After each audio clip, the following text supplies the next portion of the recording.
हर रोज एक नई कहानी देखने के लिए चैनल को सब्सक्राइब करें और बेल आइकन दबाना ना भूलें। नीतू अपने हाथों में बैग लेकर मायके आती है और अपना सामान साइड में रखकर अपनी माँ उषा के गले लगकर बोलती है, माँ, मैं तंग हो चुकी हूँ अपने नशेड़ी पति से। अरे नशे तक तो ठीक था, लेकिन अब वो मुझे चरित्रहीन बोलता है। क्या चरित्रहीन? फिर तो बिल्कुल ठीक किया तूने वो घर छोड़कर। अपने नंद की आवाज सुनकर मीरा बाहर आती है और अपनी नंद को देखकर बोलती है, अरे दीदी, आप फिर से अपना बोझ अपने सामान के साथ यहाँ बिना बताए आ गई। वैसे आप इस बार खुद आई हैं या इस बार आपको निकाल दिया गया है? माँ, एक तो मैं अपने पति से परेशान हूँ, ऊपर से यहाँ आकर भाभी, इनको भी मैं जरा भी नहीं भाती। ताना देने का कोई मौका नहीं छोड़ती मुझे। एक तो मेरी बेटी ऐसे ही इतनी दुखी है, ऊपर से तू उसको ताने मार रही है। माँ जी, मैं ताने नहीं मारी, मैं तो बस पूछ रही थी। रहने दो भाभी, बस बहुत सुन ली मैंने आपकी बातें। माँ चलो हम अंदर चलकर बात करते हैं, और भाभी आप चाय बनाकर हमारे कमरे में ले आना। इतना बोलकर नीतू अपना सामान लेकर अपनी माँ के साथ उसके कमरे में चली जाती है, जहाँ वो सारी बात अपनी माँ को बताती है। और कुछ ही देर बाद मीरा उन दोनों के लिए चाय लेकर आती है और अपने हाथों में चाय का ट्रे लिए कमरे के बाहर खड़े होकर उनकी बातें सुनने की कोशिश करती है। पर नीतू को पता चल जाता है और वो अपनी भाभी से बोलती है, भाभी, आपको छुपकर हमारी बातें सुनने की कोई जरूरत नहीं है। मुझे पता है कि आप बाहर हैं, तो अब आप हमारे सामने आ जाइए। मुझे क्या पड़ी है आपकी बातें सुनने की? मैं तो बस चाय लेकर आ रही थी। भाभी, मैं बहुत अच्छे से जानती हूँ आपको। अगर जानती होती तो मुझसे कभी बातें नहीं छुपाती। मीरा अपनी नंद को ताने मारकर वहाँ से चली जाती है और रात में सबके सोने के बाद नीतू सबसे नजर छुपाकर अपना फोन लेकर छत पर जाती है। नीतू को ऐसे छुपकर ऊपर जाता देख मीरा अपनी नंद का पीछा करती है। वो नीतू को छुपकर देखने लगती है, जहाँ वो देखती है कि नीतू किसी से कॉल पर बात कर रही है। ये देखकर मीरा नीचे चली जाती है और अगले दिन वो नीतू से बोलती है, आप कल रात को नंदोई जी से बात कर रही थी ना? भाभी, आप मुझ पर नजर रख रही हैं कि मैं किससे बात करती हूँ और किससे नहीं? मैं बस पूछ रही थी ताकि आपकी मुश्किलें कम कर सकूं। आप अपनी परेशानियों को कम करो भाभी, मेरे बारे में सोचने की कोई जरूरत नहीं है आपको। नीतू मीरा को सुना ही रही होती है कि तभी नीतू के फोन पर एक कॉल आता है और वो नंबर जानू के नाम से सेव होता है। जानू नाम देखकर मीरा के दिमाग में नीतू को लेकर शक पैदा होता है और नीतू जल्दी से अपना फोन लेकर एक कोने में जाकर कॉल पर बोलती है, मैं तुमसे बाद में बात करती हूँ। नीतू का ये बिहेवियर देखकर मीरा उस पर नजर रखने लगती है और ऐसे ही कुछ दिन बीत जाते हैं और एक दिन नीतू किसी काम से बाहर जाती है। उसको बाहर जाता देख मीरा उसका पीछा करती है, तो वो देखती है कि उसकी नंद एक पार्क में किसी लड़के से मिलकर बोल रही है, जानू, अब तुम्हें तो पता है ना कि मेरे नशेड़ी पति को पता चल गया था मेरे बारे में, इसलिए उसने मुझे घर से निकाल दिया और अब मैं अपने मायके में हूँ और मेरी माँ तो खुद मेरे भैया भाभी के टुकड़ों पे पलती है, तो मेरा खर्चा कहाँ से निकालेगी? मुझे सब पता है नीतू, तभी तो मैं तुम्हें बोल रहा हूँ कि तुम मेरे साथ रहो, हम दोनों शादी कर लेते हैं। शादी? जान, पर अभी तो मेरा तलाक भी नहीं हुआ है। जब तक मेरा तलाक नहीं हो जाता हम शादी कैसे कर सकते हैं? नीतू, जब तुम्हें अपने पति के साथ रहना ही नहीं है तो तुम उस नशेड़ी से तलाक क्यों नहीं ले लेती? जान, एक बार हालात ठीक हो जाने दो ना, फिर हम आराम से शादी कर लेंगे। और हाँ, मैंने तुमसे कुछ पैसे मांगे थे, वो ले आए तुम? मेरी जान मुझसे कुछ मांगे और मैं वो ना करूं, ऐसा हो सकता है क्या? सो स्वीट यार, तुम कितने अच्छे हो। काश मेरी शादी उस नशेड़ी से ना होकर तुमसे हुई होती, आज मैं ऐश की जिंदगी जी रही होती। बेबी, मैं तो चाहता हूँ कि हम दोनों हमेशा के लिए साथ रहें, पर तुम ही नहीं होना चाहती। ऐसा कुछ नहीं है। अच्छा जान, अब मैं चलती हूँ, मुझे लेट हो रहा है, जल्दी मिलूंगी तुमसे। इतना बोलकर वो लड़का नीतू को कुछ पैसे देता है और कुछ देर बातें करने के बाद नीतू वहाँ से एक रेस्टोरेंट में जाती है, जहाँ वो एक और लड़के से मिलकर उससे भी कुछ पैसे लेती है। ये सब देखकर मीरा के पैरों तले जमीन खिसक जाती है और वो जल्दी से घर जाकर अपनी सास से बोलती है, माँ जी, बहुत घमंड था ना आपको अपनी बेटी पर आपको नहीं पता कि आपकी बेटी कितनी गिरी हुई है। बहू, तुम मुझसे मेरी बेटी के बारे में बात कर रही है, इसलिए थोड़ा जुबान पर लगाम लगा कर बात कर। माँ जी, मैं तो फिर भी अच्छा ही बोल रही हूँ, क्योंकि दीदी के जो कारनामे हैं ना, उससे लोग उन्हें चरित्रहीन ही बोलेंगे। अपनी बेटी के लिए ये शब्द सुनकर उषा अपनी बहू पर हाथ उठाते हुए उससे बोलती है, मैंने तुझे बहू न मानकर अपनी बेटी माना और तुम मेरी बेटी अपनी ही ननद को चरित्रहीन बोल रही है। माँ जी, अगर मैं गलत निकली तो आप मेरे चरित्र पर उंगली उठाकर मुझे इस घर से बाहर निकाल देना, पर मैं सही निकली तब आप क्या करेंगी? अगर तू सही निकली तो मैं भूल जाऊंगी कि मेरी कोई बेटी भी है। ये सुनते ही मीरा अपनी सास को नीतू का एक वीडियो दिखाती है, जिसमें नीतू 2 अलग अलग लड़कों से बातें कर रही होती है और उनसे गले लगकर कुछ पैसे लेती है। ये सब देखकर उषा को विश्वास नहीं होता और जैसे ही नीतू घर आती है, वो नीतू का पर्स लेकर तलाशी करती है और उसके बैग में नोटों की गड्डी देखकर उषा उससे बोलती है, नीतू बेटा, ये इतने सारे पैसे तेरे पास कहाँ से आए? वो माँ, ये पैसे? हाँ, ये मेरी एफडी थी बैंक में, वही तुड़वाई है मैंने, उसी के पैसे हैं। पर बेटा, तुझे एफडी तुड़वाने की क्या जरूरत थी? दामाद जी का नशा छुड़ाने के लिए तो तेरा भाई नशा मुक्ति भेज ही रहा था ना, सारा खर्च भी उठाने को तैयार था। हाँ, मुझे पता है माँ, पर मैं नहीं चाहती कि भैया परेशान हो। तू सच में किसी को परेशान नहीं करना चाहती थी या फिर तूने सबको इतना परेशान कर दिया था कि दामाद जी ने तुझे घर से ही निकाल दिया? माँ, आप ये क्या बोल रही हो? नीतू के सवाल करते ही उषा उसको वो वीडियो दिखाती है जो वीडियो मीरा ने उसे दिखाई थी। नीतू का सारा सच बाहर आते ही नीतू के अंदर का गुस्सा भी बाहर आ जाता है और वो बोलती है, तो आप मुझे चरित्रहीन बोल रही है? अरे, अगर इतना ही बुरा लग रहा है तो तब आपका प्यार कहाँ गया था, जब आपने मेरी शादी एक नशेड़ी से करवा दी। वैसे ही मेरी पूरी जिंदगी तो बर्बाद हो चुकी है, अब कौन होती है आप उसमें दखल देने वाली? आप माँ जी से ऐसे बात कर रही हैं, जिन्होंने आपसे हमेशा इतना प्यार किया। अरे, आपको शर्म आनी चाहिए। अगर आपको कोई चरित्रहीन बोलता है तो वो बिल्कुल सही है, क्योंकि आपका कोई चरित्र ही नहीं है। नहीं है मेरा कोई चरित्र, जिसको जो बोलना है वो बोले। मुझे सिर्फ पैसों से प्यार है। बेटा, मैं तुझे कुछ नहीं बोलूंगी, क्योंकि तूने मुझे कुछ बोलने लायक ही नहीं छोड़ा। मैं तेरे आगे हाथ जोड़ती हूँ, निकल जा मेरे घर से और आज के बाद कभी भी मुझे अपनी शक्ल मत दिखा देना। हाँ, मुझे किसी की जरूरत नहीं है, रह लूंगी अकेले। तो निकल जा मेरे घर से। अरे, तुम लोग क्या मुझे अपने घर से निकालोगी? मैं खुद ये घर छोड़कर चली जाऊंगी। अरे, बहुत चाहने वाले हैं मेरे, एक बार हाथ बढ़ाऊंगी ना तो 10 लोग पकड़ने के लिए तैयार हो जाएंगे, समझे आप? और अगर आपको कोई झेल ना पाए दीदी, तो हमारे घर की ओर अपनी नजर मत घुमाना। अरे, मैं तो क्या, मेरे पैर की जूती भी इस घर को नजर उठा के ना देखे।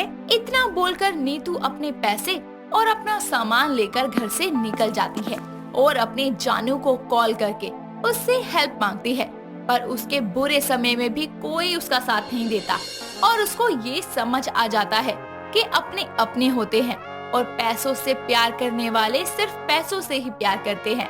और इस तरह नीतू अपनों की नजरों में गिर जाती है और अकेले रहने पर मजबूर हो जाती है। मधु एक बहुत ही गुणी और समझदार लड़की थी। वो घर के सभी कामों में सर्वकुशल थी। उसमें बस एक ही कमी थी, वो ये कि उसका मुंह बहुत बड़ा था, इतना कि जब वो हंसती थी तो उसके सारे दांत नजर आते थे, जिसके चलते लोग हमेशा ही उसका मजाक बनाते रहते थे। उसकी माँ अनुराधा और पिता मनोहर को अपनी बेटी की शादी की चिंता सताती थी। ऐसे ही एक दिन मधु गिफ्ट खरीदने के लिए पास के ही एक मॉल में जाती है। यहाँ उसकी मुलाकात अर्जुन नाम के एक लड़के से होती है और दोनों एक ही गिफ्ट पसंद कर लेते हैं, जिसकी वजह से उनके बीच आपस में छीना झपटी होती है। ये गिफ्ट मुझे दो, मुझे पसंद है। एक्सक्यूज मी, तुम्हारी पसंद से मुझे क्या लेना देना? देखो, ये गिफ्ट है ना, पहले मैंने पसंद किया था तो ये मेरा हुआ। ये मेरा है, मैंने पकड़ा था पहले, चुपचाप दे दो मुझे अभी की अभी। तो जाके दूसरा ले लो ना, मेरे पीछे क्यों पड़े हो? अर्जुन वो गिफ्ट लेकर वहाँ से भाग जाता है और मधु उसका पीछा करने लगती है और उसका पैर अचानक से फिसल जाता है और वो बहुत ही जोर से गिरती है। ये सब देखकर आसपास के सभी लोग उस पर हंसना शुरू कर देते हैं। मधु किसी को भी कुछ नहीं कहती और वहाँ से चुपचाप चली जाती है। ये सब होता देख अर्जुन को बहुत बुरा लगता है।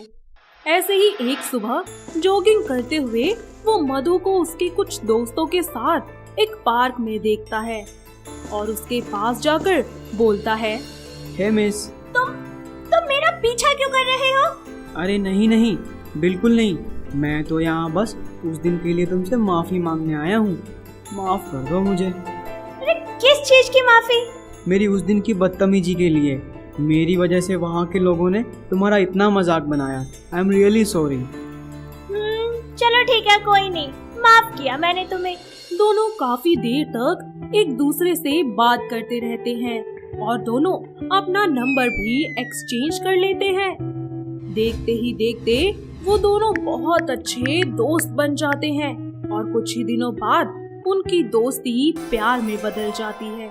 ऐसे ही एक शाम अर्जुन मधु से मिलता है और बोलता है, मधु, हमें इतना समय हो गया है एक दूसरे को जानते हुए और हम दोनों एक दूसरे को पसंद भी बहुत करते हैं। क्यों ना हमें ये शादी कर लेनी चाहिए? पर क्या तुम्हारी माँ मानेगी? वो तो मुझे देखते ही नापसंद कर देंगी अर्जुन, जब वो मेरा इतना बड़ा मुंह देखेंगी। देखो, भगवान ने हमें जैसा भी बनाया है कुछ सोच समझ कर ही बनाया है, तो प्लीज मुझे कोई दिक्कत नहीं है इन सब से और तुम भी ज्यादा मत सोचो।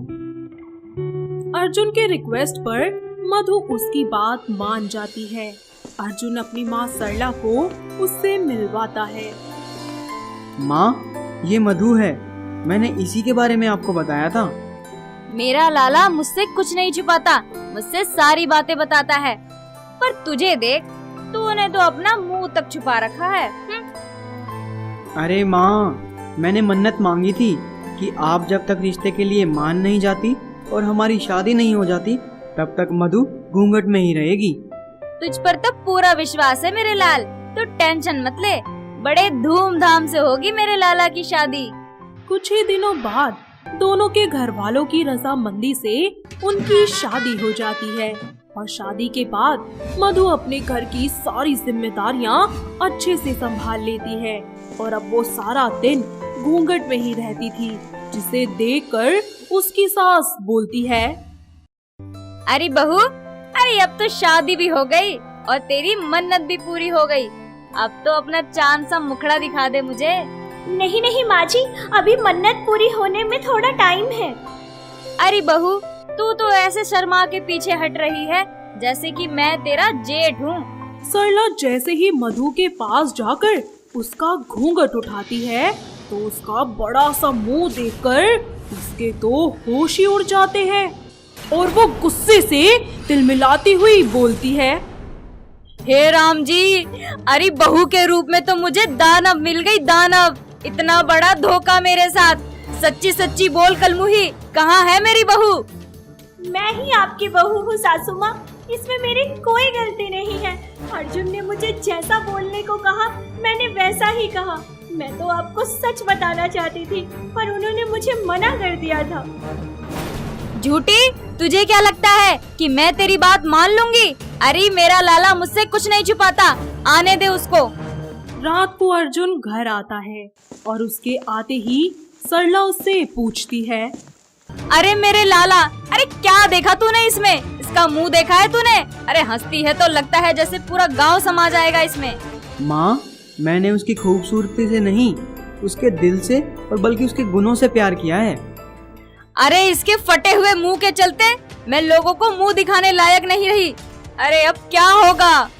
अपनी सास की जली कटी बातें सुनकर मधु रोने लगती है और ऐसे ही सरला रोज मधु को खरी खोटी सुनाती रहती है और उसका मजाक बनाने का कोई भी मौका अपने हाथ से नहीं जाने देती।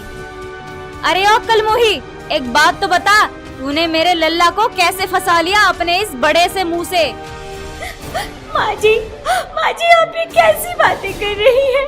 अच्छा, इसी बात पे जरा एक बार हंस के तो दिखा, मैं बताती हूँ तुझे कि तू कैसी लगती है। माँ जी, अब मैं जैसी भी हूँ आपकी बहू हूँ और आप ये बात जितनी जल्दी मान ले आपके लिए अच्छा होगा। अरे तुझे बहू माने मेरी जूती, अरे जब हंसती है ना तो लगता है पूरा ब्रह्मांड समा जाएगा तेरे मुंह के अंदर। बस कीजिए माँ जी, किसी को सुनाने की भी कोई लिमिट होती है। मैं आपको कुछ कहती नहीं हूँ, इसका मतलब ये नहीं है कि आपके दिल में मुंह में जो भी आएगा आप वही बोलती रहेंगी और मैं चुपचाप सुनूंगी। मधु की बात सुनकर सरला आग बबूला हो जाती है और गुस्से से उसके पास जाती है। तभी अचानक उसका पैर मुड़ जाता है और वो मुंह के बल टेबल के ऊपर गिर जाती है, जिससे सरला का पूरा मुंह खून में लथपथ हो जाता है। अर्जुन और मधु उसको तुरंत हॉस्पिटल ले जाते हैं, जहां डॉक्टर उसका इलाज करते हैं। साथ ही मधु भी अपनी सास की खूब सेवा करती है और अपनी बहू का ऐसा सेवा भाव देखकर सरला का हृदय परिवर्तित हो जाता है। साथ ही उसे अपनी गलती का एहसास भी होता है और वो अपनी बहू से बोलती है, बेटा मैं बहुत बड़ी मूर्ख थी, जो मैं हमेशा से तेरी खामियां ही देखती रही, कभी तेरे गुणों को नहीं देखा। मुझे माफ कर दे बेटा। माँ जी, आप माफी मत मांगिए, मैं आपसे गुस्सा नहीं हूँ, बल्कि बहुत खुश हूँ कि देर से ही सही पर आपको मेरी कदर तो आई। तो अब रोना बंद कीजिए और मुझे अपना आशीर्वाद दीजिए, यही मेरे लिए सबसे बड़ा सुख है। इस तरह दोनों सास बहू एक दूसरे को गले लगा लेती हैं। साथ ही अब सरला को मधु के बड़े मुंह से भी कोई दिक्कत नहीं होती और उसे ये समझ आ जाता है कि इंसान की खामी उसे कभी तो हंसी का पात्र बना देती है और उस इंसान की खूबी उसे इज्जत की ऊंचाइयों तक ले जाती है, जिसके बाद सभी लोग मिलकर एक दूसरे के साथ खुशी खुशी रहना शुरू कर देते हैं। दोस्तों, अगर आपको ये कहानी पसंद आई तो इसे लाइक करें, शेयर करें और कमेंट करके बताएं कि कहानी में आपको सबसे अच्छा क्या लगा।